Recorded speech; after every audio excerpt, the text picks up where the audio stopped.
नमस्कार। आज सुबह के मुख्य समाचारों में आपका स्वागत है। देश और दुनिया की तमाम बड़ी खबरें बताएंगे, इसलिए आप वीडियो को अंत तक जरूर देखें। सभी खबरें बताएंगे विस्तार से। तो इसी बीच पहली बड़ी खबर में बताएंगे कि भारत की जीडीपी में ऐतिहासिक गिरावट के बीच चीन का निर्यात अगस्त में और बढ़ा। राजन बोले अब एक्शन की जरूरत है।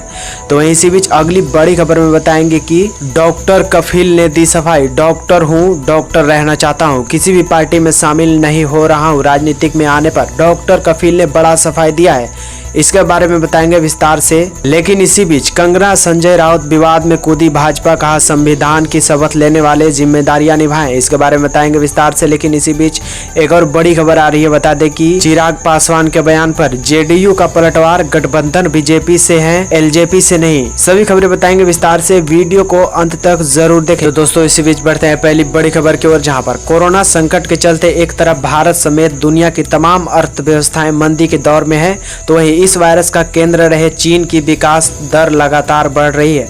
जुलाई के बाद अब अगस्त में चीन के निर्यात में बढ़ोतरी दर्ज की गई है। यही नहीं, एक तरफ उसका एक्सपोर्ट बढ़ा है तो दूसरी तरफ इंपोर्ट में कमी आई है। ताजा आंकड़ों से पता चलता है कि दुनिया की सबसे बड़ी अर्थव्यवस्था अब कोरोना वायरस महामारी के प्रभाव से उबरने लगी है।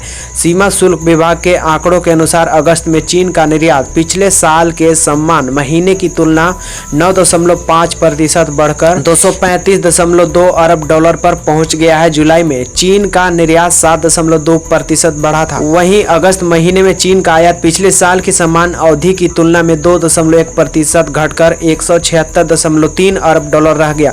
जुलाई में चीन का आयात 1.4% घटा था। दुनिया में अब देशों की तुलना में चीन की अर्थव्यवस्था जल्दी खुल गई है। अमेरिकी राष्ट्रपति डोनाल्ड ट्रंप प्रशासन द्वारा शुल्क वृद्धि को लागू किए जाने के बावजूद अगस्त में अमेरिका को चीन का निर्यात 20% बढ़कर 44.8 अरब पर पहुंच गया। इस दौरान अमेरिका से चीन का आयात को प्रतिशत बढ़कर 10.5 डॉलर पर रहा।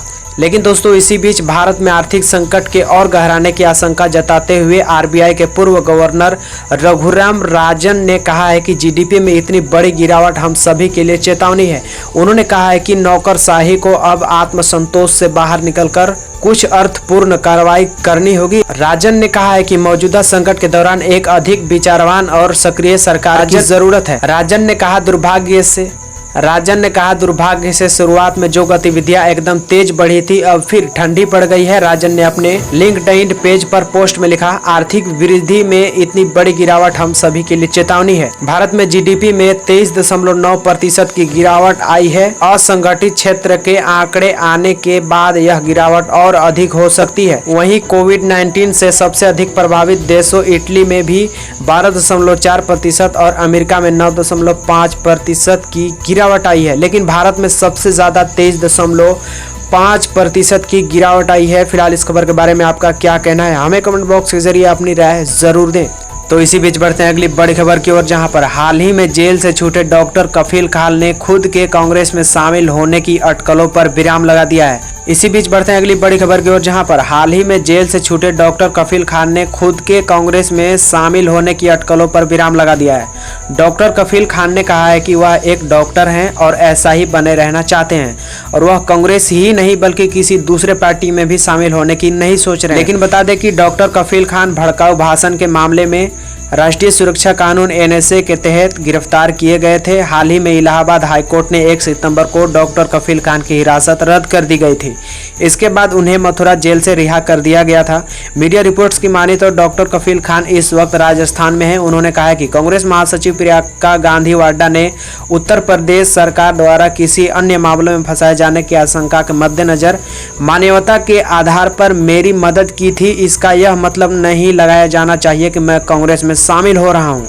मुझे किसी तरह का ऐसा कोई संकेत नहीं मिला है। फिलहाल डॉक्टर कफील खान ने कहा है कि इलाहाबाद हाईकोर्ट के आदेश के बाद जब मेरी रिहाई में देरी हुई तो यह आशंका होने लगी कि उत्तर प्रदेश सरकार मुझे फिर किसी मामले में फंसाने की तैयारी कर रही है। राजस्थान में कांग्रेस की सरकार है। मथुरा से भरतपुर का रास्ता महज 20 मिनट का है, इसलिए प्रियंका ने मुझे भरतपुर आने की पेशकश की थी। डॉक्टर कफील खान ने प्रियंका गांधी वाड्रा को शुक्रिया अदा किया। डॉक्टर कफील खान ने कहा कि उनकी प्रियंका गांधी वाड्रा मेहरबानी से मुझे राजस्थान में सुरक्षा मिल गई। मैंने मुख्यमंत्री योगी आदित्यनाथ को पत्र लिखकर आग्रह किया है कि वह उन्हें गोरखपुर मेडिकल कॉलेज में अपने पद पर बहाल करे ताकि वह लोगों की सेवा कर सके। इतना ही नहीं बल्कि डॉक्टर कफील खान ने बताया कि मैं बिहार के बाढ़ग्रस्त इलाकों में जाकर पीड़ित लोगों की सहायता करना चाहते हैं। मैंने इसके लिए तैयारी भी कर ली है। फिलहाल इसी के साथ बढ़ते हैं अगली बड़ी खबर की ओर, जहां पर बॉलीवुड अभिनेत्री कंगना रनौत और शिवसेना सांसद संजय राउत के बीच जारी विवाद के बीच अब भाजपा भी कूद पड़ी है। भाजपा ने कंगना को मुंबई में नहीं आने देने की धमकी दिए जाने जैसे बयानों का विरोध किया है। साथ ही प्रदेश सरकार को अपनी जिम्मेदारी निभाने की नसीहत भी दी है। भाजपा नेता देवेंद्र फडणवीस ने इस मामले में कहा है कि यदि किसी ने कुछ गलत कहा है, उसकी सोच गलत है, तो हम इस पर आपत्ति दर्ज कर सकते हैं, परंतु यह राज्य सरकार और संवैधानिक पद पर बैठे हुए लोगों की जिम्मेदारी है कि उन्हें जीवन और संपत्ति की सुरक्षा करें। यदि ऐसा नहीं होता तो हम किसी बनाना रिपब्लिक की तरह बन जाएंगे। फडणवीस ने आगे कहा कि ऐसे में कानून का राज नहीं होगा। यदि आपको किसी का मत पसंद नहीं है तो उन पर कानूनी कार्रवाई करें। संविधान की शपथ लेने वालों अपनी जिम्मेदारी निभाना चाहिए। बता दें कि विवाद गहराने के बाद केंद्र सरकार ने कंगना रनौत को वायु श्रेणी की सुरक्षा मुहैया कराई है। तो फिलहाल इस खबर के बारे में आपका जो राय है हमें कमेंट बॉक्स के जरिए दे सकते हैं। ताजा खबरों के लिए हमारे साथ जुड़े रहने के लिए बहुत बहुत धन्यवाद। अगर आपने अभी तक हमारे चैनल को सब्सक्राइब नहीं किया है तो सब्सक्राइब जरूर करें और घंटी को दबाना ना भूलें ताकि ताजा खबर आप तक सबसे पहले पहुंचती रहे।